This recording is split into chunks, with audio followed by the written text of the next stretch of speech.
નમસ્કાર. ચાલો આજે એક એવી અદૃશ્ય શક્તિને સમજીએ જે આપણી આખી દુનિયાને ચલાવે છે. હા, વાત છે વીજળીની. માઇકલ ફેરાડે જેવા મહાન વૈજ્ઞાનિકોએ જેનો પાયો નાખ્યો એના જ કેટલાક રહસ્યો આજે આપણે ખોલીશું. આપણે રોજ કેટલીય વાર સ્વિચ ચાલુ બંધ કરીએ છીએ. એ એકદમ સહેલું કામ લાગે છે, ખરું ને? પણ એ એક નાનકડી ક્લિક પાછળ છે ને ભૌતિકશાસ્ત્રની એક આખી અદ્ભુત દુનિયા છુપાયેલી છે. તો વીજળી શું છે? એનો અદૃશ્ય પાયો શું છે? એ સમજવા માટે આપણે સીધા જ વાયરોની અંદર શું ચાલી રહ્યું છે ત્યાં જવું પડશે અને શરૂઆત કરવી પડશે વીજળીના એકદમ મૂળભૂત કણથી. વીજળીનું જે આખું રહસ્ય છે ને એ એક જ વસ્તુ પર ટકેલું છે: વિદ્યુત ભાર, અથવા તો કહીએ કે ઇલેક્ટ્રિક ચાર્જ. આ બધું જ આ વિદ્યુત ભારની હેરફેરનો જ ખેલ છે. અને આ ચાર્જ આવે છે ક્યાંથી? તો એ હોય છે દરેક પરમાણુની અંદર રહેલા નાના નાના કણોમાં, જેમ કે પોઝિટિવ ચાર્જવાળા પ્રોટોન, નેગેટિવ ચાર્જવાળા ઇલેક્ટ્રોન અને જેના પર કોઈ ચાર્જ નથી એવા ન્યુટ્રોન. આ આખી વાતને સમજવા માટે એક મસ્ત ઉદાહરણ છે. વિચારો કે ઘરની આખી ઇલેક્ટ્રિક સિસ્ટમ આપણા શરીરના રુધિરાભિસરણ તંત્ર જેવી છે. વાયર જાણે કે આપણી નસો, અને એમાં વહેતા ઇલેક્ટ્રોન એટલે આપણા લોહીના કણ. ઓકે, તો હવે આપણે એ કણોને તો ઓળખી ગયા, પણ અસલી જાદુ તો ત્યારે થાય છે જ્યારે આ કણો ગતિમાં આવે છે. તો ચાલો જોઈએ કે આ શક્તિનો પ્રવાહ છે શું.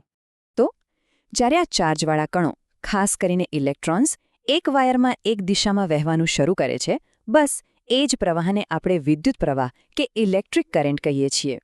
પણ આ પ્રવાહ તો દેખાતો નથી, તો ખબર કેવી રીતે પડે? એના માટે આપણી પાસે ખાસ સાધનો છે. જુઓ, ગેલ્વેનોમીટર ખાલી એટલું જ કહેશે કે હા, કરંટ ચાલુ છે કે નહીં, પણ એમીટર તમને ચોક્કસ આંકડો આપશે કે કેટલો કરંટ વહી રહ્યો છે.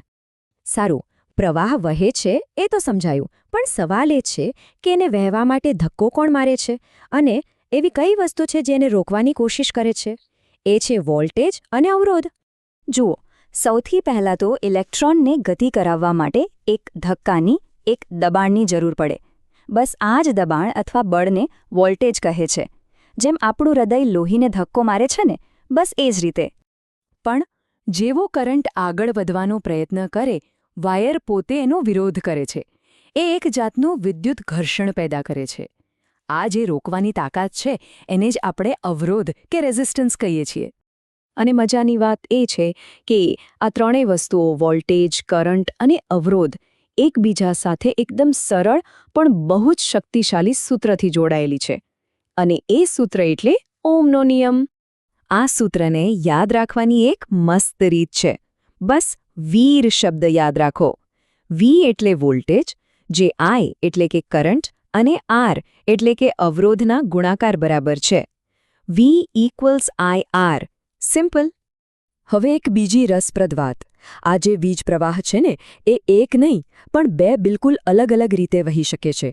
અને એના પરથી જ નક્કી થાય છે કે આપણે એનો ઉપયોગ ક્યાં અને કેવી રીતે કરીશું. આપણે ઘરમાં જે પ્લગમાંથી વીજળી વાપરીએ છીએ એ છે ઓલ્ટરનેટિંગ કરંટ, એટલે કે એસી, જેમાં પ્રવાહની દિશા સતત બદલાતી રહે છે. અને જે બેટરી કે સેલમાં હોય છે એ છે ડાયરેક્ટ કરંટ, એટલે કે ડીસી, જે એક જ દિશામાં વહે છે. તો પછી ફોન કેવી રીતે ચાર્જ થાય? કારણ કે ફોનની બેટરીને તો ડીસી કરંટ જોઈએ, પણ પ્લગમાં તો એસી આવે છે. બસ આ કામ કરે છે રેક્ટિફાયર નામનું એક ડિવાઇસ. આપણા ચાર્જરમાં જ હોય છે, જે એસીને ડીસીમાં ફેરવી નાખે છે. આપણા ઘરોમાં આટલી બધી શક્તિશાળી વીજળી આવતી હોય તો સવાલ એ થાય કે એને સુરક્ષિત રીતે કાબૂમાં કેવી રીતે રખાય છે? આપણા દેશમાં સામાન્ય રીતે ઘરોમાં 220 વોલ્ટનો પાવર સપ્લાય કરવામાં આવે છે. આ આંકડો નાનો નથી, એક ખાસો શક્તિશાળી પ્રવાહ છે. હવે વિચારો, જો આપણે એક જ પ્લગ પોઈન્ટ પર હીટર, ઇસ્ત્રી, માઇક્રોવેવ બધું જ એક સાથે ચાલુ કરી દઈએ તો સર્કિટ પર તેની ક્ષમતા કરતાં વધુ ભાર પડે છે. અને આ જ ખતરનાક પરિસ્થિતિને કહેવાય છે ઓવરલોડ. તો આવા ઓવરલોડના જોખમથી બચવા માટે જ આપણા ઘરોમાં સેફ્ટી ડિવાઇસ હોય છે. જૂના જમાનામાં ફ્યુઝ વપરાતા, જેનો તાર વધુ કરંટ આવતા જ પીગળી જતો અને સર્કિટ બંધ કરી દેતો. પણ આજના જમાનામાં હોય છે એમસીબી, જે ટ્રિપ થઈ જાય છે અને જેને આપણે સહેલાઈથી પાછી ચાલુ કરી શકીએ છીએ. પણ વીજળીનું કામ અહીં પૂરું નથી થતું. એ ખાલી પંખા ફેરવવા કે લાઇટ ચાલુ કરવા માટે જ નથી. એની એક એવી જાદુઈ અસર છે જેણે દુનિયા બદલી નાખી. અને એ છે ચુંબકત્વ પેદા કરવાની શક્તિ. આ એક જ સિદ્ધાંત પર આપણી ડોરબેલથી લઈને હવામાં ચાલતી મેગ્નેટિક ટ્રેન સુધી બધું જ ચાલે છે.